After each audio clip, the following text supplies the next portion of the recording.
Hi guys, welcome to the channel. In today's video, I'm going to show you how you can upload Instagram stories on PC. So before getting into this video, must subscribe to our YouTube channel and click on the bell icon. So the first step you simply need to do is to search for the Instagram and you need to log in into your Instagram account on PC.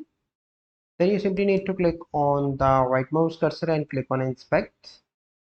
So once you are here, you simply need to select your device type. So I'm going to select something Galaxy S8 Plus. Then you need to refresh once again. Okay, once you and basically you need to select this icon.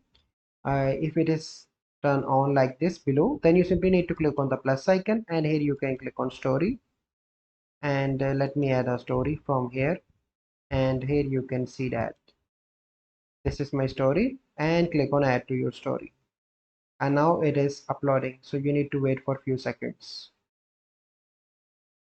until it is uploaded. So here you can see that you can view my story here like this. So this is the process. I hope you find this video helpful.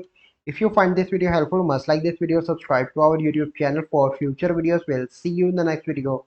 Thank you. Have a good day.